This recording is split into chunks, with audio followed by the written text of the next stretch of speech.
What's going on, good people? Where is Robert? Rob, wake up. Where you at, man? Oh, and another one. We're back with another one. Oh boy. The shenanigans that you guys have no idea that we They have no idea, Rob. put on ourselves. Huh? Yes, but there's nothing like doing what you enjoy and doing what you love. Right. You And know? being with cool people in the midst. That is true. That is true. How you doing, man? I'm doing well, man. I'm happy to be back. I'm happy Good. to be back. You know, You look well rested. Ooh. Oh Lord. You know, I read an article, or I saw an article, quote that BJ Armstrong said, for the 14 years he witnessed Michael Jordan playing in the NBA, he never slept. What kind of player could he have been if he got proper rest? A trash one. There we go. Like, come on, bro. Like, everybody always has this assumption. Well, you know, if he just did this better, he just did that better. Guess what would happen? It's sort of like what they said about Tracy McGrady. If Tracy McGrady, took care of his body, yeah, Tracy McGrady's body probably would have just fell apart. Right. Like, there's sometimes certain things when you have great people, sort of like what they said about Shaq. They were like, hey, man, if Shaq would have put in more work around as he got older, his conditioning and things like that, oh my goodness, he would have been crazy. And it's just like, do you realize Shaq wrecked the league for 10 or so years? And to be honest with you, he was dominant from the day he came in. Right. Now, granted, maybe he could have prolonged his career, but let's be honest, once they changed the rules for when he can't turn around and hit you with his body to create space, that kind of changes up the game for him of how he was playing. Right. But yeah, he could have been in better shape. He could have been a lot of things, and his body probably would have fell apart because he's too damn big to be like. It's so much different things. The only thing I say all that to say, crush it with whatever you do and how you decide to show up. Just crush where you are, and if you can get better, and continue to try to get better. But don't get caught up on what could have been in the past. Right. Everybody has you have a window. Yep. And you're gonna catch your window. Yep. And man, welcome back to the Level Up Past Corporate Trauma podcast. All of those out in the audience. Man, it's good to be back. It's been Rob and I for the last couple of weeks. Rob, we got a guest this week, man. Can't wait to introduce, what we have to talk about tonight. A lot going on since over the last week, and it kind of relates to what it is that we want to talk about tonight, which is the legal side, the implications of corporate trauma, and what it means for you as someone who could possibly be suffering from corporate trauma, and what does it mean for the organization or the entities that you work through or work with or work for, right? Case in point. And for those of you out there that may be listening for your first time, Rob and I, former athletes, we let Rob tell you he's still an athlete. Facts. Yeah. Right. Boom, boom, boom, boom, boom, boom. Boom, boom. We use sports as a great analogy. A lot of times basketball is a great alignment with real life, especially when we look at professional athletes with polarizing situations and personalities. But when we look at it closely, it really relates to everyday professionals that go to work, do things professionally, and all kind of other things other than sports. Mm-hmm. And so what comes to mind is the Chris Paul situation. Chris Paul, veteran guard of the Phoenix Suns, future Hall of Famer, was at a playoff game against the Dallas Mavericks. And, the other night, Chris Paul didn't play particularly well, Rob. He fouled out with 8 minutes to go in the fourth quarter. For those of you who are not as familiar with basketball, that's at the end of the game, the most critical time, especially at playoff time when you are in contention for a championship. And lo and behold, a fan was extra aggressive, was even physical to Chris Paul's family, his mother and his wife, with his children present. And you can go YouTube this and Google it. You can see Chris Paul's reaction, but it brought the thought to mind, right? Like he plays his direct entity or franchise is the Phoenix Suns under a huge umbrella organization like the National Basketball Association. And he had to undergo psychological warfare. Do I stay professional and let the protocols and the security and whatnot and the things that are in place to protect me from these things? Or do I take matters in my own hand because that's my mother and that's my wife who bore me children? And my children were there to witness it. What type of responsibility, what type of reaction should I, right, have in a situation like that? And what are the legal ramifications for me with those options of reactions?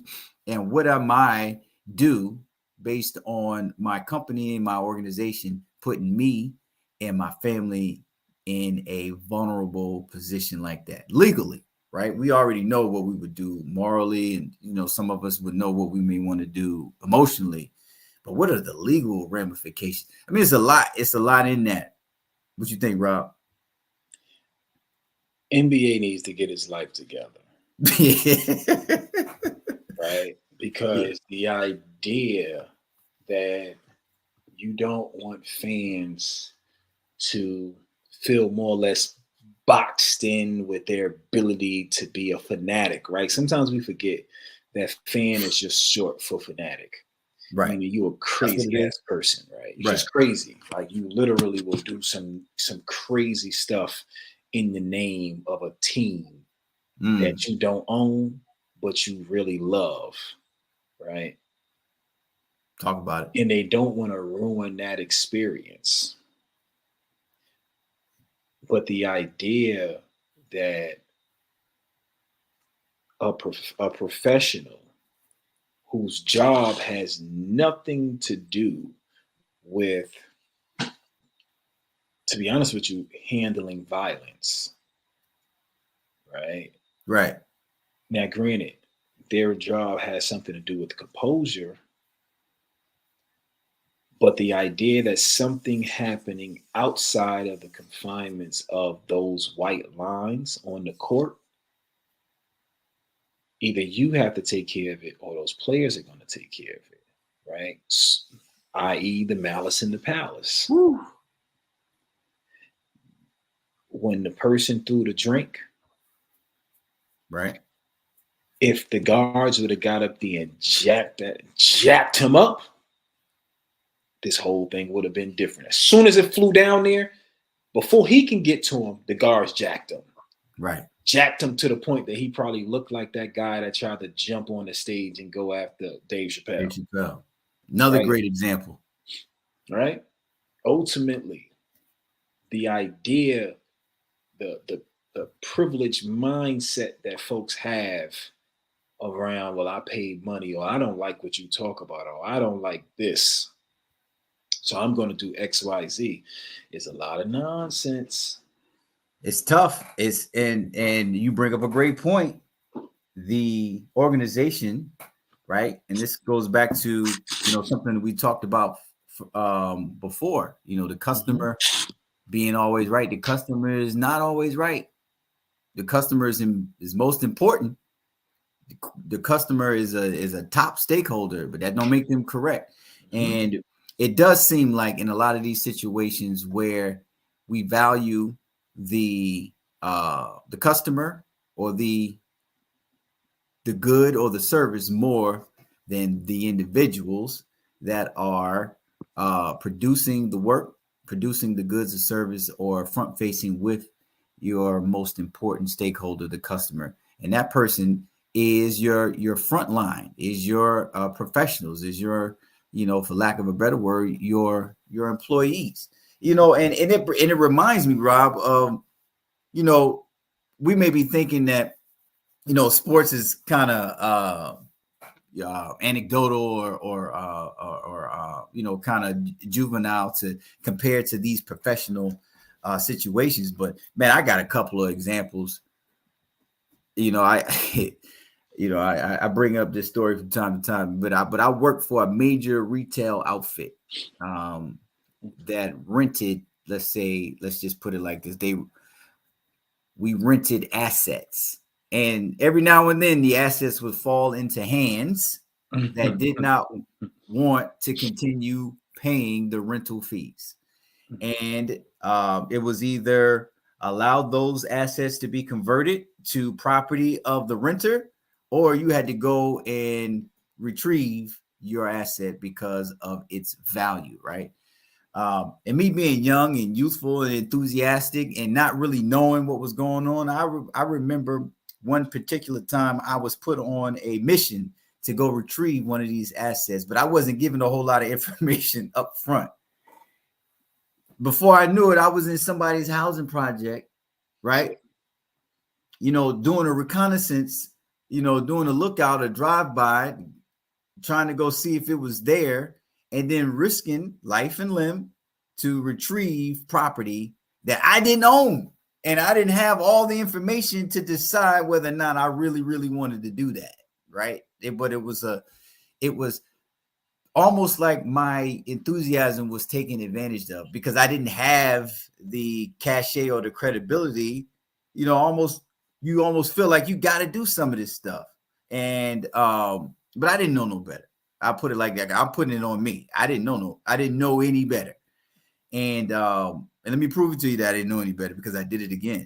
And because I did it again, Rob. But this time I was a bit more savvier having had that first incident under my belt. So I was actually put on in a situation where I wasn't given any of that information. It was like, hey, we got to go pick up. It was routine. We got to go pick up this thing.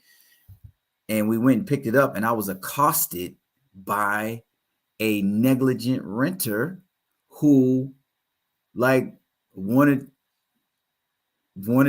some activity. And the person who put me in that situation was also with me in the incident. And all I heard was tires screeching, left me there to deal with this situation that I had nothing to do with or knew anything about. And when I got back to the office, it was like, dude, my bad. Why'd you leave? I was scared. And it comes to mind, similar to the Chris Paul situation. I'm at work. Now, the incident is troubling enough now that it's encroaching on my well-being of coming back to work. Am I going to be put in this situation again? But I'm also considering, like, what if I was put in a position, Rob, to defend myself, or if I was blindsided even more than I was and something happened to me? What are the implications there? What are my rights? What did I sign up for? Right? What did I sign away as my legal or my ability to be litigious in that situation? There's a legal side to this corporate trauma thing. What you think? If there could be a lot of legal things to a lot of things,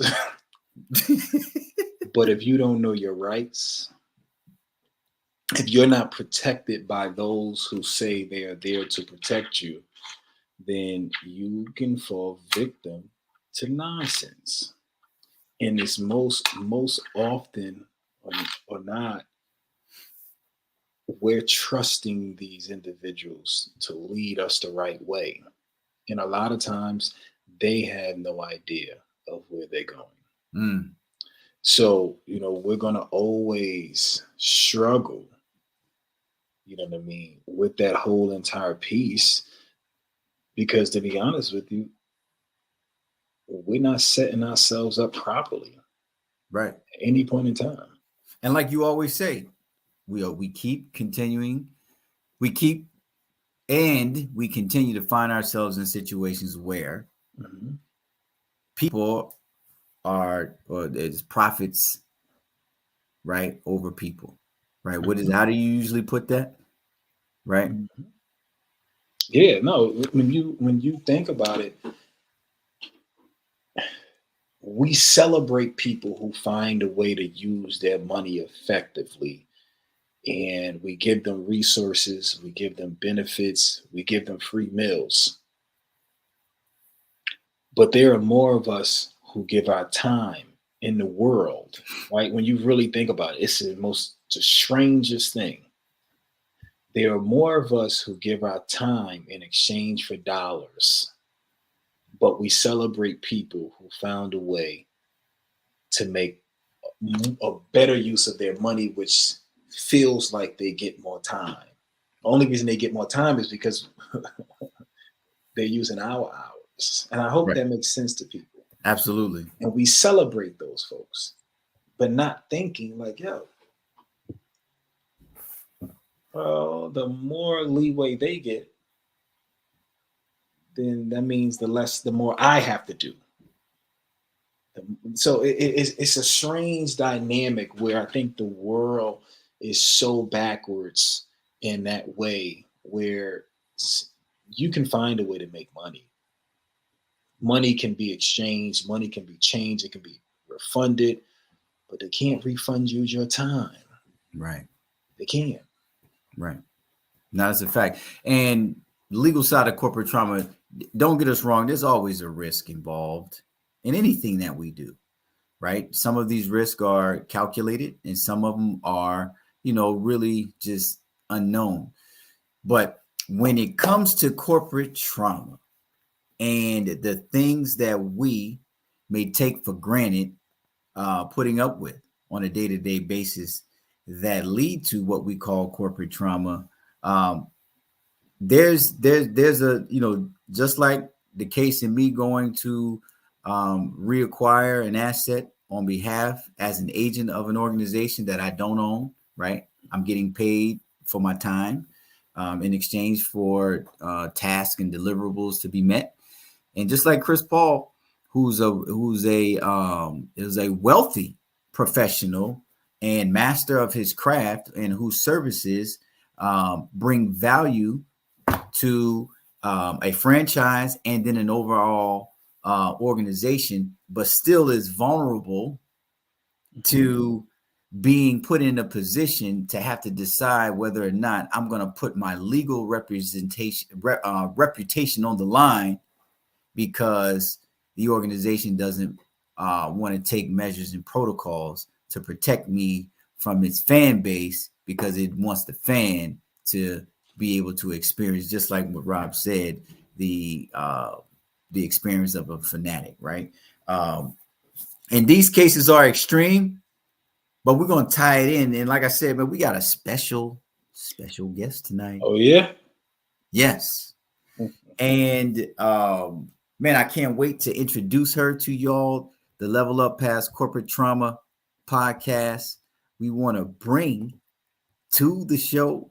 Oh, look who it is. Miss Holland Nance, who is a reputable consultant, is a writer and author, a professional resource to many people and organizations, and whose expertise aligns with this conversation, I would say, as perfect as anybody that could have this conversation with us as it relates to corporate trauma. And when we talk about corporate trauma and the building of this concept and the outreach and the promotion of what it is that we are trying to have, this Miss Nance is at the foundation of this conversation and is the person that brings balance to this fire and smoke that y'all get every week from Robert and myself. So welcome to the podcast, Miss Nance. How in the world are you doing? Hello. I am doing great. It is so wonderful to see you all and to get a chance to share some time with you. It has been a while, Too long. I am super grateful for this opportunity just to take part in this awesome conversation. Oh, well, I know I can speak for us both that we are so enthusiastic and happy to have you with us, because if it was up to us, this conversation would probably go a lot different. And we need, not only do we prefer to have you, we need you and your voice on this conversation because of your work and what you have done with corporate trauma in particular, and your understanding. You understand corporate trauma better than most, because what a lot of people don't know, that us three sat in a room, a virtual room and a physical room, really combing over, what it needs to look like and how it should be crafted to be presented to people at large. But before we get into this conversation, just introduce yourself and what you're doing and your background a little bit more detail, so people can get to know exactly who you are a bit better before we start to get you involved in this particular conversation. Well, again, thank you. I count it an honor just to be a part of this discussion and this awesome platform that you all have done. I'm Holland, and I am just really excited about inspiring and encouraging people, especially when they're going through difficult situations. And typically, as you mentioned, I've done that professionally through being an author, a coach, and a speaker. I provide human resources and leadership development consulting to small businesses. And I have a number of years of management and leadership experience in corporate environments, small businesses, as well as in nonprofit organizations. As a disclaimer, I am the owner of Propel Coaching and Consulting Solutions. I am not an attorney. So while we are speaking about legal matters and laws and legislative actions that we may discuss during this conversation, I want to advise people that if they are considering legal action, to speak with a legal professional. But I'll share my experiences. I'll share experiences I've had with clients and lessons learned over the years. But I'm grateful to be here and just to share some time with some old friends, not That's older right. than your age, but we've hung out for some time. Right.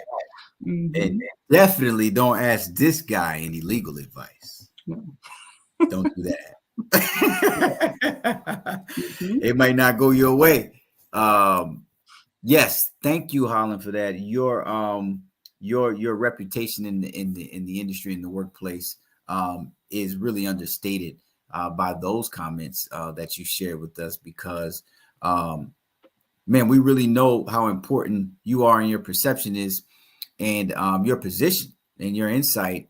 You know, we know how important that is to the people that you impact, and that's where it is right there, and that's what we intend to do with corporate trauma in this podcast as well. But let's get right into it, right? Based on what you know about corporate trauma, and like I said earlier, you know more than most, right? Because you were right there when we started to put this together. What are the legal implications, right? And the organizational regulations. What are those regulations that are impacted by people who experience corporate trauma? And it's a very specific experience that induces fear, stress, anxiety, anger, frustration, depression, and then an idea of cognitive dissonance, where you feel like you have to hold on to an old idea, right, and become somebody new to survive at work, while competing with who you are authentically outside of work. And those two ideas of yourself are in direct opposition or in competition with each other. With that being said, and from your experience, what are these legal implications, and what's impacted from a corporate regulatory standpoint? Absolutely. That's a not only a relevant question, but super and remarkable that you would talk about the implications, right? Because now with all of the changes with society, there's a lot of initiative and energy around the topics of diversity, equity, and inclusion. But beyond that, because there's not any specific legislation that speaks to some of those nuances, but there are 5 laws, right? These are federal laws that are in place in particular that speak to some ways where people can be subject or subjugated to traumatic experiences in the workplace, right? Those are things like labor relations acts, the American Disabilities Act, Family Medical Leave Act, and then Title VII, right, that goes through all of these protected classes. Right. And any of the people that fall within these protected classes have federal rights to seek some sort of recourse, legal or otherwise, as an answer or a response to their experiences. Now, I encourage everyone to be well informed. Be informed of the federal legislations, be informed of the legislations that apply to your state. At one time, I lived in North Carolina. Now I live in the sunny village of Arizona. And that Chris Paul story is personal. The Phoenix Suns and all of that drama that's happening in Dallas and all of that, right? The states all have different laws as it relates to what can happen in a workplace environment, right, and what level of support you'll receive if you decide to pursue an investigation or legislation. So it's important to be well informed, be mindful of that early on in the process. you all were talking about some pretty horrific situations, right? These gentlemen, as of late, were at work doing the things that they love doing. You, as a young person, retrieving assets on behalf of a corporation. Right. That sounds Put important. yourself in a risky situation. And anytime we're in a public facing position, whether we are face to face, and even sometimes when we're interacting with people through virtual means by phone or video conference, and we find ourselves in an abusive situation, we have to be mindful of where we stand as a representative of that organization and how that organization will stand for us if we're in a dangerous situation. Right. Mm-hmm. Absolutely. Rob, she's saying a lot. She's I don't know if she's tickling toes or she's stepping on some. Listen, as always, Holland finds a way to make it all make sense in a way that is very, very straightforward and as Jamoul says, it's calming. Now here go me with my bat in the china cabinet. You know what I mean? Because in my mind, at all points in time, one, personal accountability is key, right? And I know that's something that we all understand and agree. And in personal accountability in the age of Google, personal accountability, not just for the individual, but also for the company, for all of these companies who say they value their employees, they value all of these different things. But something that I feel like is usually missing when we talk about all the culture and we talk about all the steps that people can take, whatever happens to, hey, these are the people you can go and talk to if something goes wrong. And if they don't do their job, this is the next step. And damn, if that person doesn't do their job, these are the people you should call at the government. Mm-hmm. Right. And to be honest with you, we would hate for it to get to that level. But at the end of the day, we could handle the backlash if you're wrong about what you reported. But if you were right and we didn't do our job, that's the piece that brings down companies. Yes. And I feel like the accountability piece, where for so long folks have sat back and have said, hey, well, it was worse when I worked there. It was worse when I went to school there. It was worse when I lived in America. Man, we couldn't sit at the counters. We couldn't eat here. Mm-hmm. If your excuse will always be, well, man, at least we made some steps forward. You only get 19 lashes. I got 100. Right? That's a great point. And there was also there's a parable or something what Malcolm X says. He says, if a person stabs you, right, and pulls it out 3 inches and says, see, we made progress. And then you look down and you realize there's 4 inches left in you. You are still stabbed. Right. You haven't just been stabbed. You are still being stabbed. Yes. And I think we don't look at it from a standpoint of we either are going to make it happen or it's happening to us. Right. And that's not just a black thing. And I'll just end the day, I'll just say, so often people will hear even the things that we talk about on this podcast and they'll think it's just a black thing. No, we relate it to black experiences because we're black. Right? We're black. I don't pretend to try and be a white man outside of this t-shirt. Right? I have no idea what else it may be when folks go into their house, but I do understand this. Unless you all the way at the top, there are some things that you experience that we experience. And I hope that folks take what we're talking about to heart. Yeah, it's universal.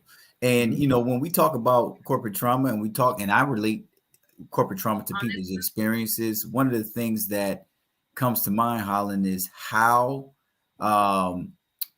uninformed people are on how they can empower themselves with the very things that you're talking about. Mm-hmm. And Rob, to your point, a lot of organizations over the years have not done a good job of letting their personnel know that these are your rights. Some because it's just not good use of their time. It doesn't make money, right? And then some organizations will skate over it, right? I've seen, to keep you, right, from being able to empower yourself. For example, one of the organizations I used to work for early in my career instituted an hour lunch break, right, which is unheard of. And the reason why is because their office hours went beyond full-time hours, right? So if you actually worked from when the key opens the door to when the key locks the door, you would be eligible for overtime, and they weren't giving you overtime. Yeah. So somebody said something, and then everybody got an hour lunch after that, right?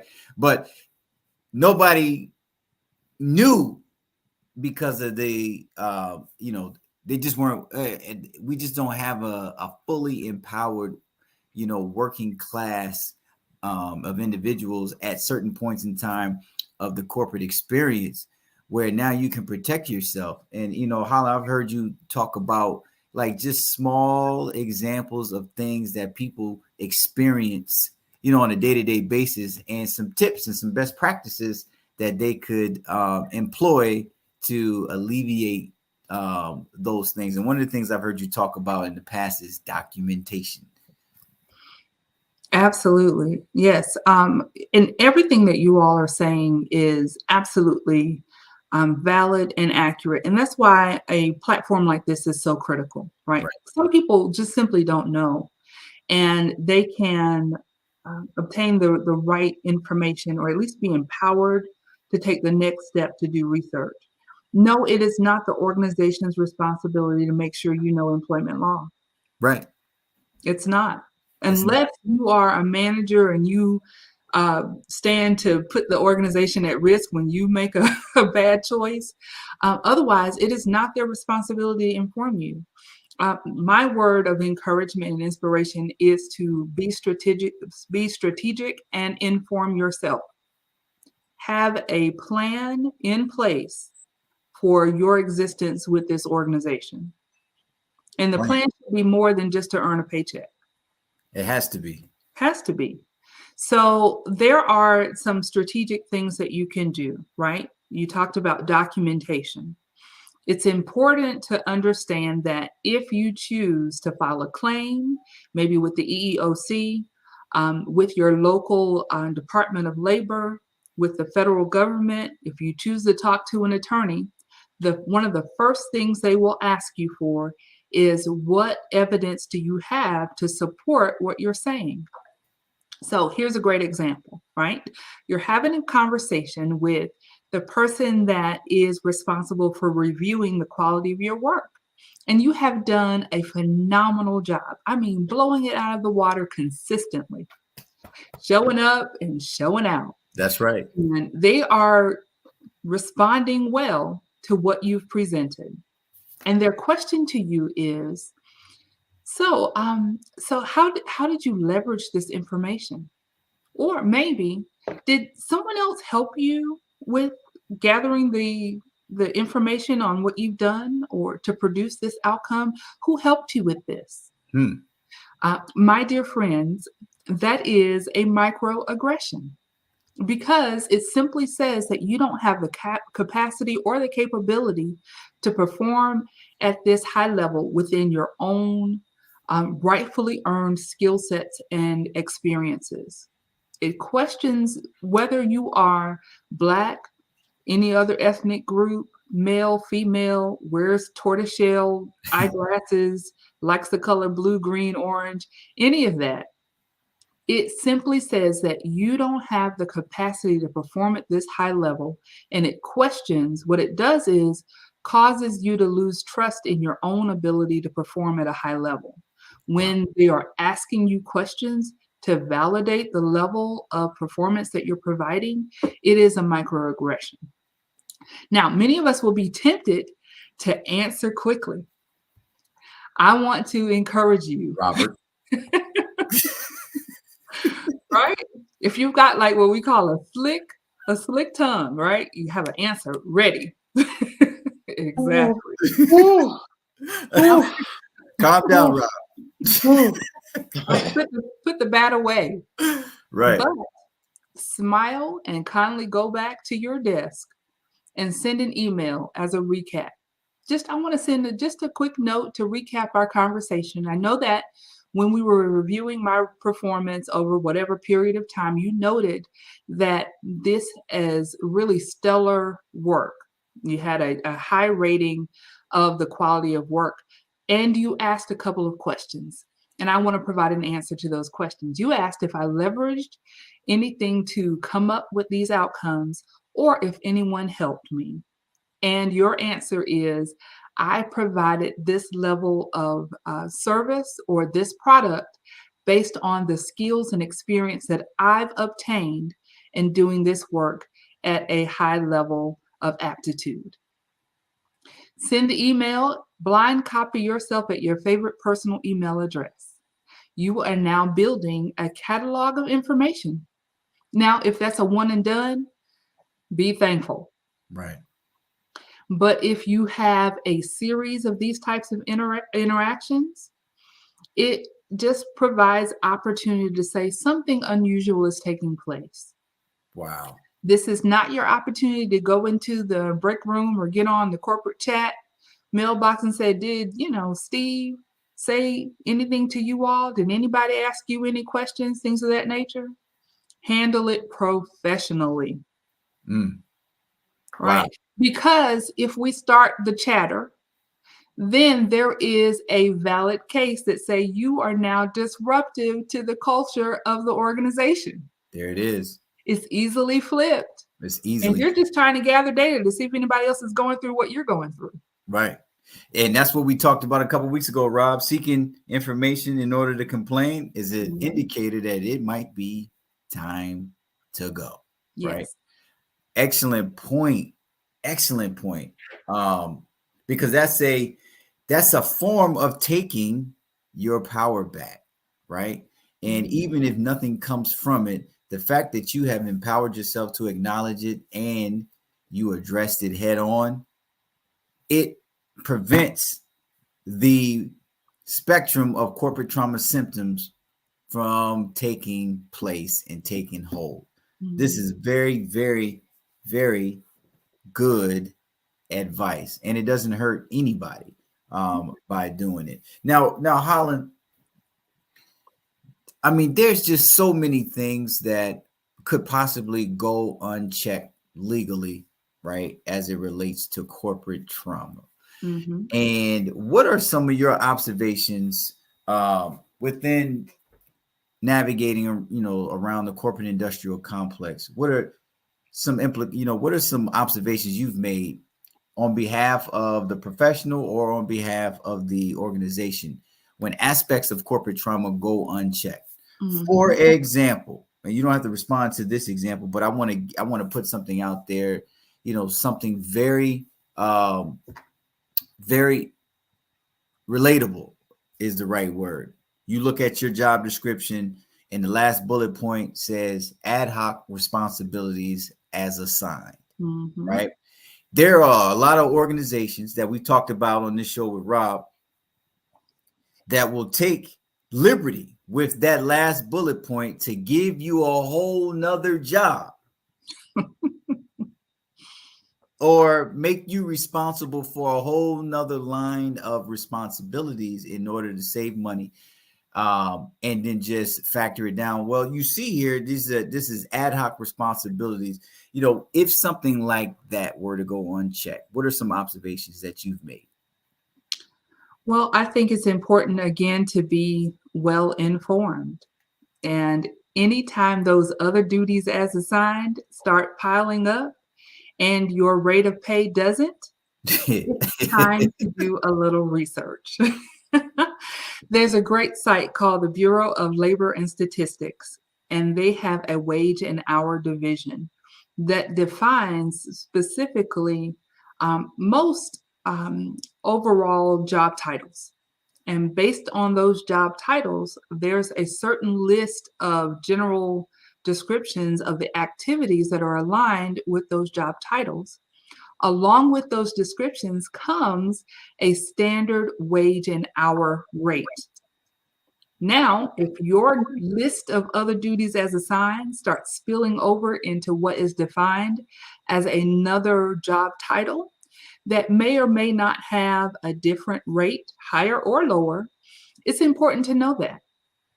And once you have that information, then you want to express to the human resources representative as to your findings. And just put it as just a general question. I'm not making an accusation. I am not speculating. I just have a general question as to how my job is classified and the range of pay that should be attributed to the work that you perform as these responsibilities begin to increase. It never hurts to ask a question. But what happens if somebody doesn't do that? If they don't ask a question? Yes. And they're continually being given more work? What'd you say, Rob? It's important to invoke wisdom, right? One of the key things that I think is important for all of us when we're deciding to work for other organizations and design our career path is to be strategic. You got to understand, why are you there? Right. Are you there to learn and get more experience so that you can become whatever that next level is? Are you there simply to earn income so you can get out of the rat race? Are you there to utilize those benefits and get tuition reimbursement as you gain more knowledge and education? You have to understand why you're there. Right. And as you define that, it will help guide you when you're going through these situations. Yes. Because it helps you determine how deeply you want to engage. Some of it, it's, the battle is not worth the blood that's lost in the process. Right. And you just have to make a decision to say, you know what, I can go work at, may I take your order, please, and pay this light bill as I finish my graduate degree. And get rid of this stress, whatever. I love it. It's just so ready. I love it.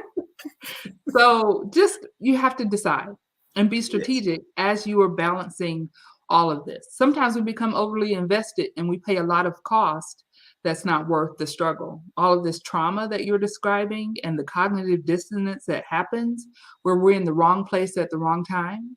Right. We really can make a different choice. Yes.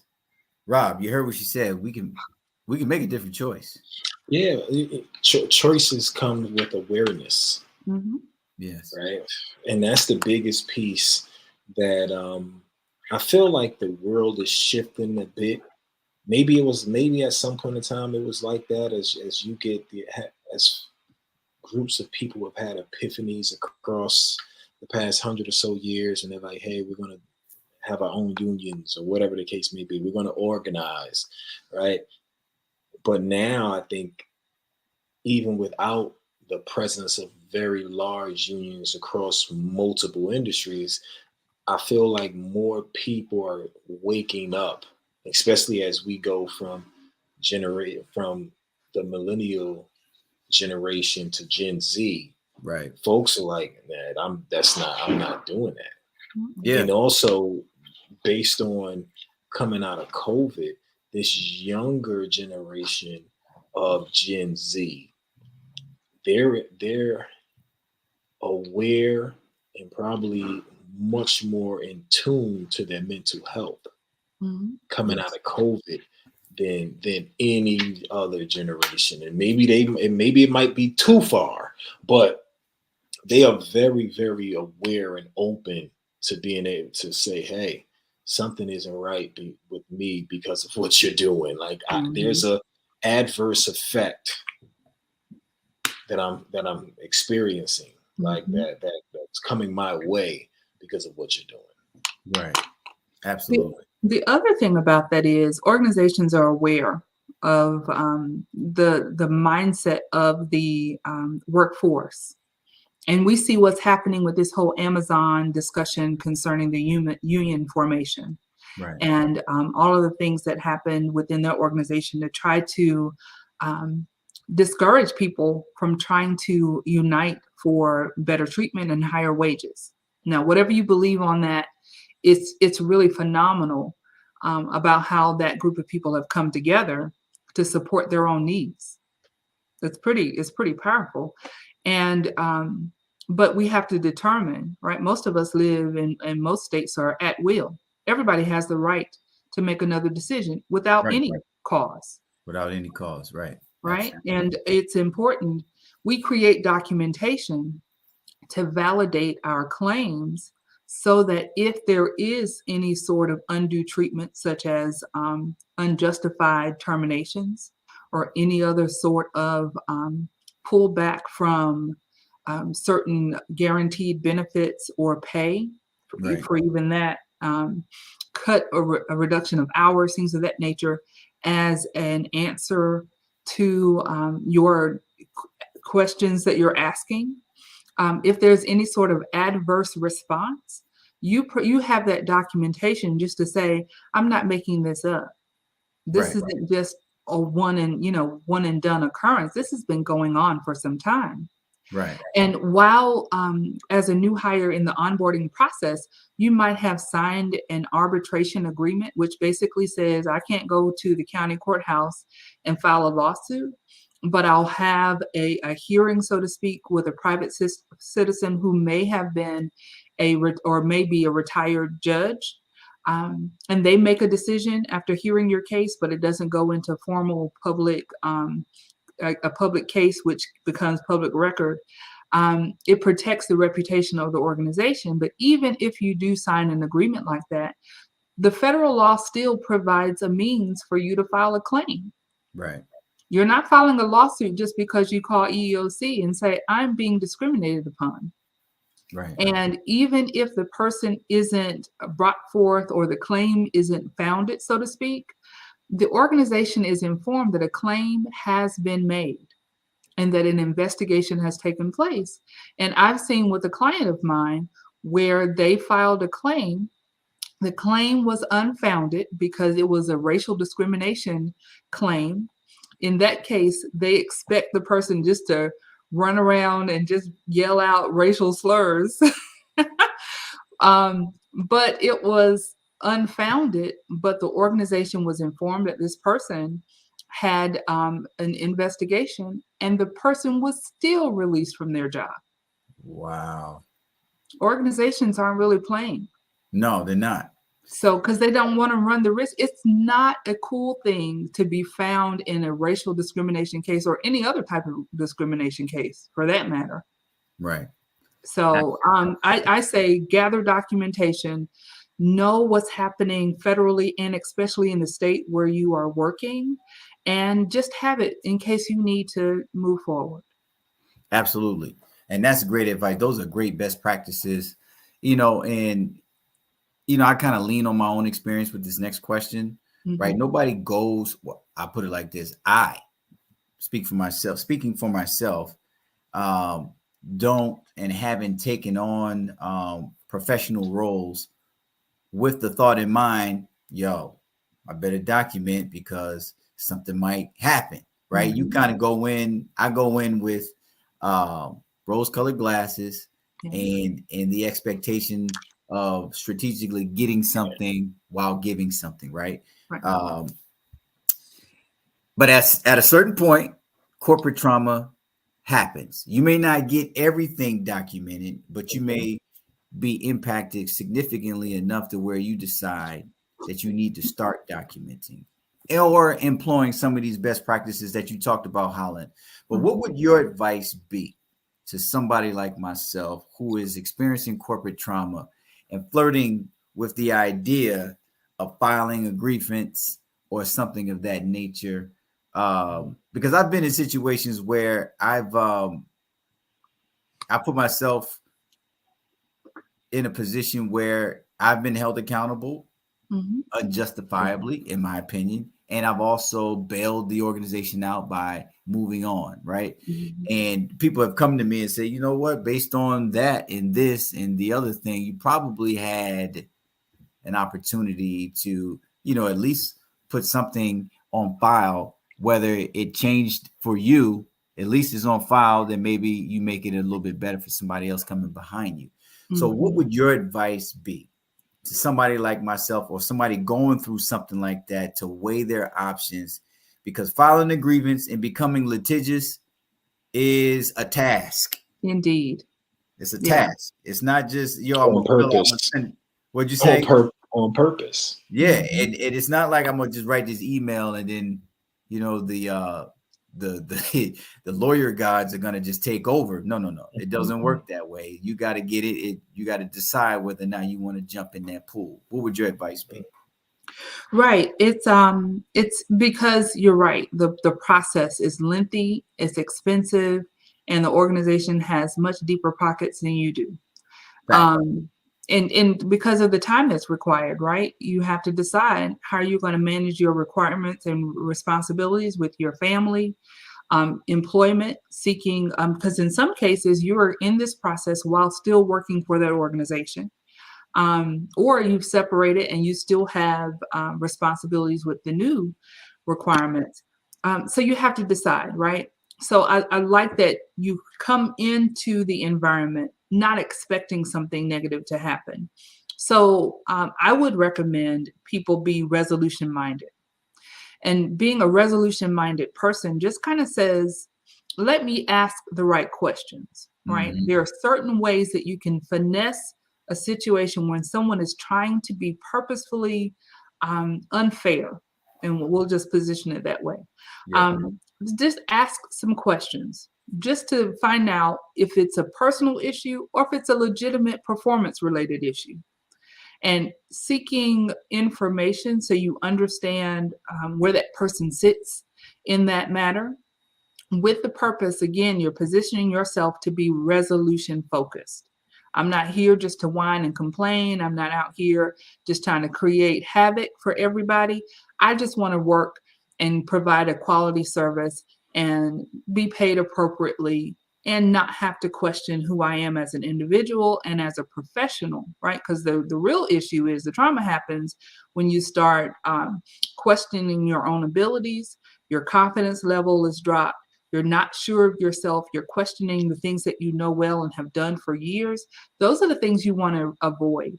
So I would ask good questions, right, mm-hmm. from the source of the trauma, so to speak.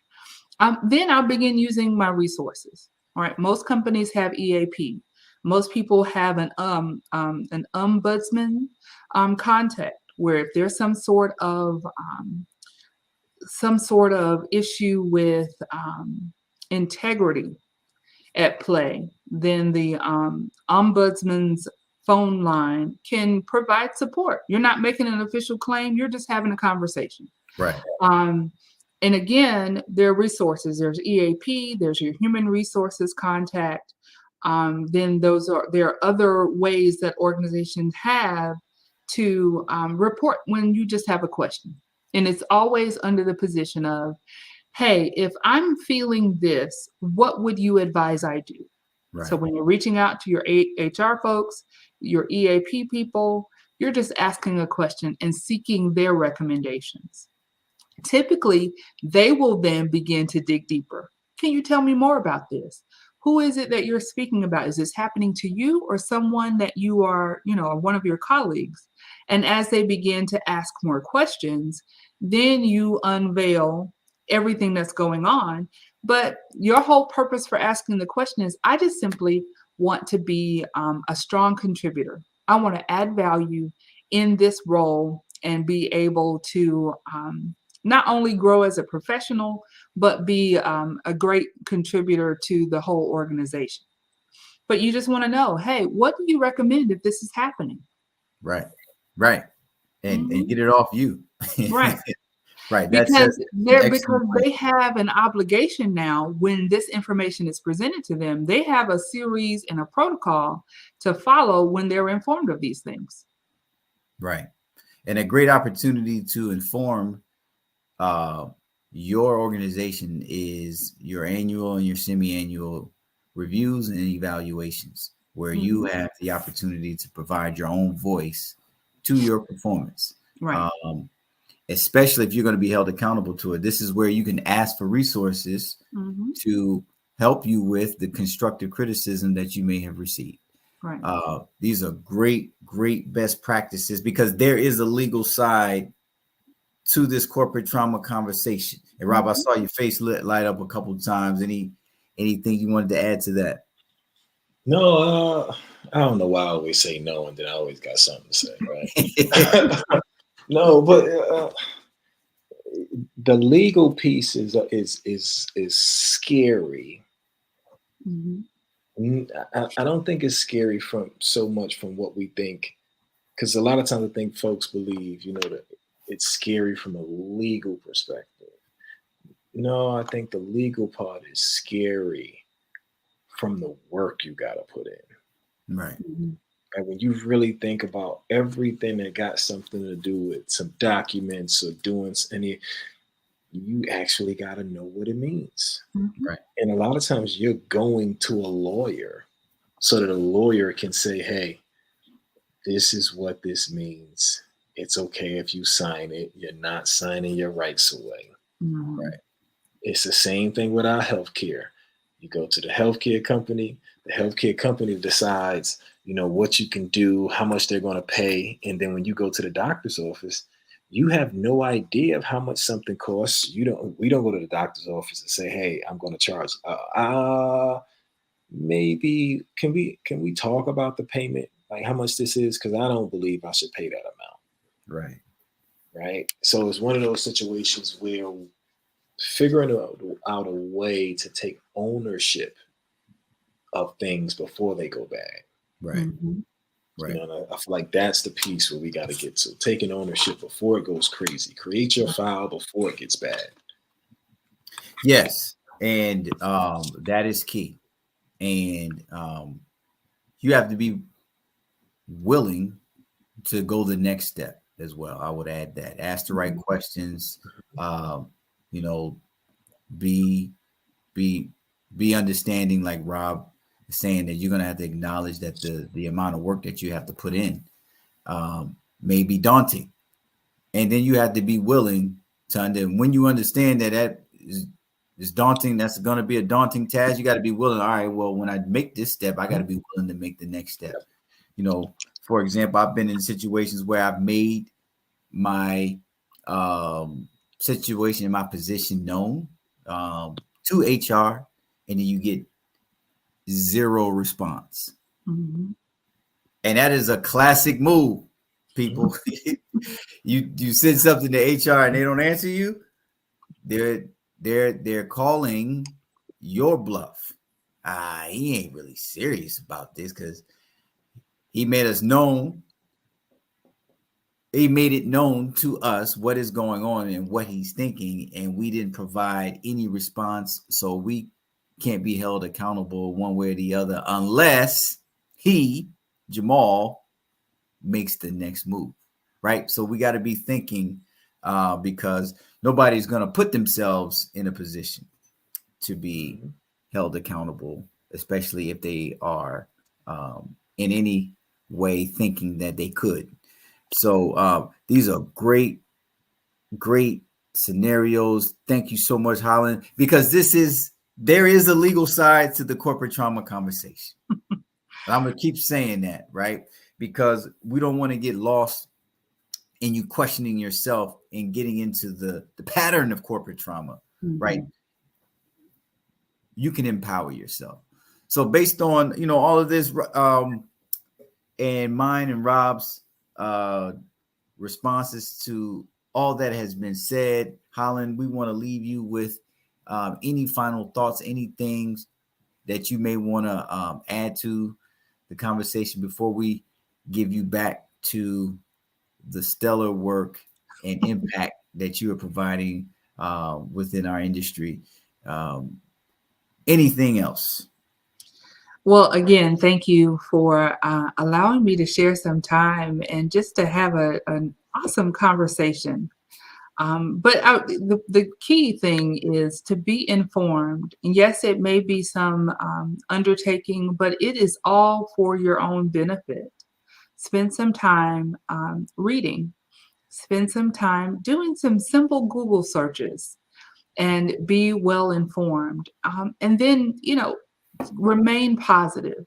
right? Things are always happening. People feel freer than ever to say whatever they want to do, but remain positive, because sometimes the situation doesn't have to be as severe, but you always have a choice. One of the most powerful things we can ever understand is we have options. Right. We live in a country where free enterprise is available to us. We can run our own streams of income, as many as we choose, while we are working. Right. Keeping all of those things in balance so that we're not relying on someone and giving the power to allow someone to mistreat us, and we just have to accept it. Right. That's not the case. Gotta have that FU money, that forgive you money. I'm out. Forgive you money. Fire you off money. Right. I want to clarify that. I forgive you. It's not working out. I'm out. I substitute the F for whatever makes sense for your life. Right. Thank you so much. This has been invaluable to and reaffirming to us, Robert and Jamoul, and I'm sure there are a lot of other people out there that feel the same way. And this is the type of stuff that we should not be apprehensive to inform ourselves about and understand that we definitely have choices, and we always have the ability to empower ourselves.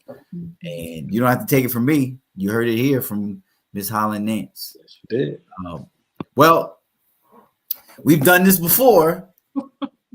We're on just YouTubers, Robert, Holland, and Jamoul. We got some stuff out there already, and this is just another great edition where we picked up where we've left off. And Holland, you have an open invitation whenever you want to come back, and this will not be your last time on this platform. If I have anything to do with it. Thank you so much for adding to this conversation. Is there anything that you're doing, any books that you're writing that you want to inform our audience about? Oh, well, thank you. I am right now working with authors who are publishing their first book or devotional or book of poetry. So if you are thinking about writing a book and need assistance, not only from the coaching perspective, but also from the publishing perspective, reach out to me. I'm sure in the show notes, the contact information will be left there, but I am at Propel Coaching and Consulting Solutions, and look me up on all the socials under Holland Nance. Nice. Beautiful. Well, we're going to send Holland back to where she came from, which is a happy place. Thank you so much for adding to this conversation. Until we see you again, Holland, don't go nowhere. Rob. Bro, I think we got another one. Look, you do know Chris Paul is the former president of the Players Association. No, I do. So I heard you say that the NBA got to get it together on this particular aspect because of the past incidents that have taken place.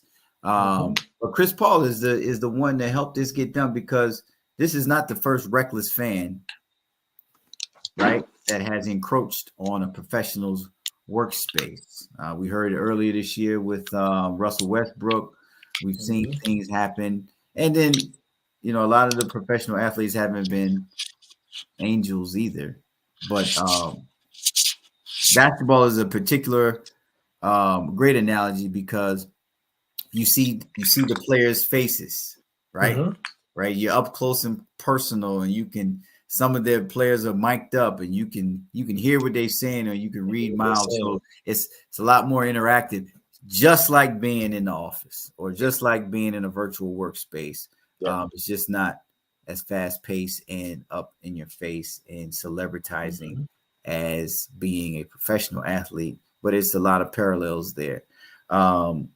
So I look forward to seeing what the legal side of this is going to be, and if there will be any arbitration. It's a good example for us to look at and follow. Any parting words? Any last ideas? Legal side of corporate trauma. Man, know your stuff. And then once you get a whiff of nonsense that could be brewing at work or something that doesn't make sense, you know, start doing your research before you need it. Right. Man, that just didn't sit right with me. Man, you know what? That person, seems a little bit off. If that person seems a little bit off to you, and it's probably a really, really good idea, to figure out how do you counteract some of the nonsense that could happen. And if it doesn't, so be it. So be it. But if it does, it's better to be ready than to get ready. Absolutely. All right, folks. That's another one in the books, episode 32 or whatever, right? We are happy to bring this to you where and if there's nobody else doing it.